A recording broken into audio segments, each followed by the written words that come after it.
All right, okay, get this. A guy tries to pay for Taco Bell with a live alligator. Another dude steals an ATM With his teeth? with his teeth With his teeth? while riding a jet ski. Oh, wow. And of course, the classic, pooping on a dead opossum in the middle of rush hour traffic. Oh, my God. I wanted to understand the whole Florida man thing, and honestly, who wouldn't? These headlines, well, they're just the tip of the iceberg, really. Today, we're going deep into this swamp of Florida man, and I have a feeling we're going to need a bigger boat. It does seem like Florida, it has this kind of knack for producing these bizarre stories. It's definitely captured the world's attention. Got the world hooked. But the question is why? Is there something in the water, some kind of strange magnetic field that just turns regular people into Florida man? Okay. I have some theories. Based on what exactly? Science, of course. Take Robert Wilcox, our opossum-loving friend from Clearwater. This guy, he was caught, pants down, in broad daylight, expressing himself on the dearly departed marsupial. I've been looking into some astrological charts, and I'm noticing a correlation between the moon's phases and public indecency in Florida. Okay. It's all connected. The gravitational pull, the tides, the alignment of the planets. It all builds up to this irresistible urge to, let's just say, commune with nature in a very personal way. Or maybe some people just, make bad decisions, regardless of what the moon is doing. Okay, but hear me out. What about the guy, the Florida man, who decapitated an 875-year-old statue Oh, my. and then threatened to shoot up a church? That's good, Kate. Clearly a case of possession, right? Yeah. A vengeful spirit, maybe, inhabiting the statue, driving this poor man to madness. It all makes sense. If you think about it, Florida's got this long history of pirate curses and voodoo rituals. Well, Florida does have a pretty high rate of property crime. Maybe that's a more plausible explanation. Where's the fun in plausible? Let's talk about another recurring theme we see. Public indecency. We've got a case here. A gentleman caught pleasuring himself in his pickup truck. Outside a Walgreens, I think this can be explained by what I'm calling the Sunshine Paradox. Intriguing. Do tell. You know Florida, the Sunshine State, right? Well, I'm thinking that all that sunshine leads to a surplus of vitamin D, which we all know is good for you. Sure. But too much of a good thing can be bad. Too much vitamin D, combined with the humidity, creates this heightened sense of urgency, let's just say. Okay. Hence, the Walgreens incident. That kind of makes sense. Florida's sunshine law could also be a factor. It allows for greater public access to government records, so that might be why there are just so many of these incidents being reported. The Sunshine Paradox, it all ties together. And what about the guy who stole a toilet from Home Depot? This was a clear case of what I call the gator effect. I'm sensing a theme here. Florida, teeming with alligators, these ancient reptilian predators. I think their presence, even subconsciously, instills this primal instinct in Floridians. A primal instinct to steal toilets. Think about it. Alligators are territorial. They hoard their resources. They go to the bathroom wherever they want. This creates a kind of psychological ripple effect, a subtle influence on human behavior. Hence, the urge to acquire, a throne, even if it means taking matters into their own hands. Or teeth, as the case may be. So you're suggesting that being around alligators, it makes people want to steal toilets. That's all about primal instincts. And speaking of primal instincts, let's move on to this guy. Stripped naked and, let's just say he engaged in some solo interpretive dance in front of a security guard shack. Oh, wow. This is a classic example of what I call the flamingo factor. I'm almost afraid to ask. Florida. Famous for these flamboyant pink residents, the flamingos. These creatures are known for their extravagant mating displays, their bold colors, their complete lack of inhibition. Okay. So what I'm saying is, you see these flamingos, their mating rituals. It inspires people to express themselves freely, let's say, in public. So you're saying watching flamingos mate inspires people to express themselves freely in public? Exactly. It's osmosis. The uninhibited spirit of the flamingo, it just seeps into the soul of the Floridian. It leads to a heightened sense of self-expression. Or maybe, hear me out, some people just lack basic decency. But that's no fun. Where's the mystery? Where's the intrigue? Don't you see?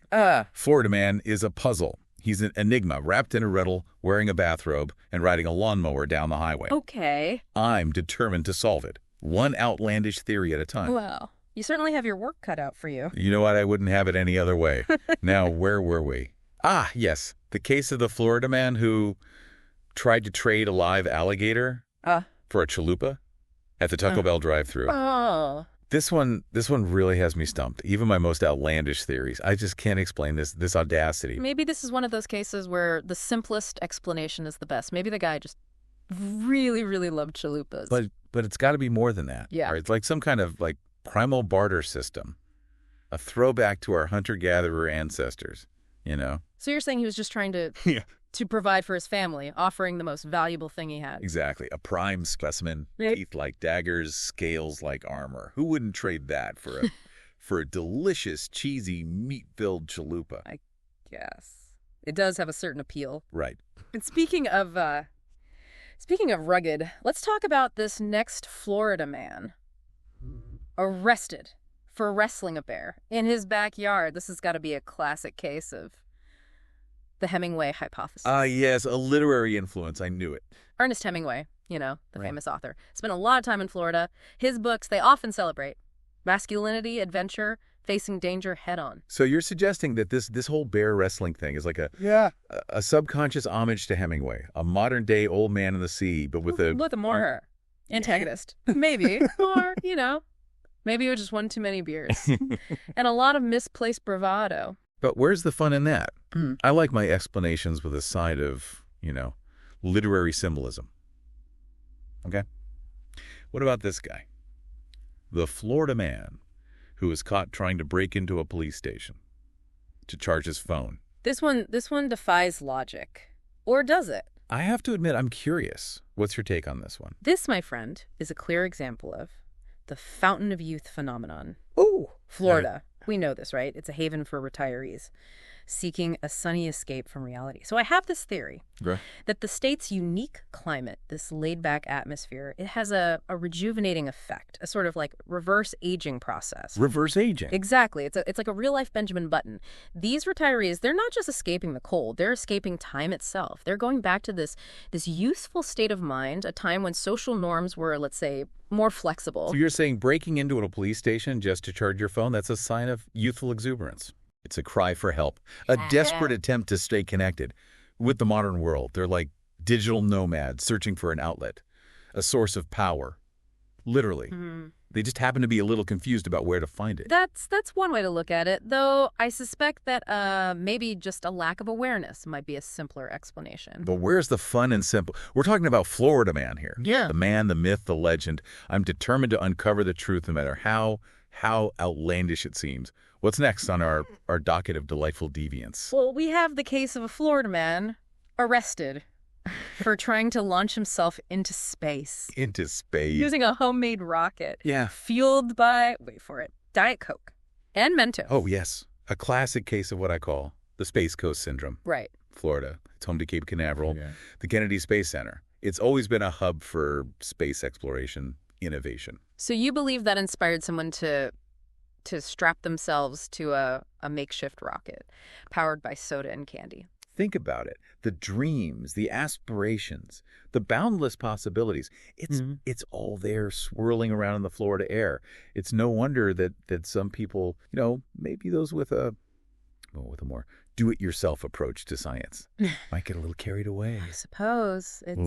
It's a testament to human ingenuity, I guess, however misguided it might be. Exactly. It's this spirit of exploration, this unyielding desire to push the boundaries, to reach for the stars, even if those stars are obscured by a plume of Diet Coke and Mentos.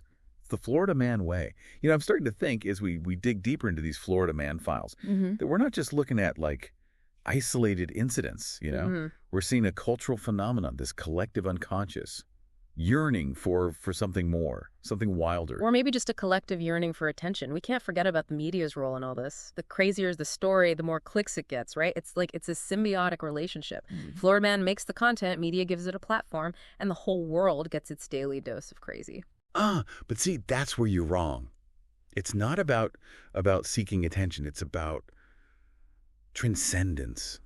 Florida man, he's like a shaman, a trickster, a disruptor of the mundane. He's breaking free from all the shackles of societal expectations, embracing the chaos, the absurdity, the pure, unadulterated weirdness of it all. Or maybe he just needs to learn some impulse control.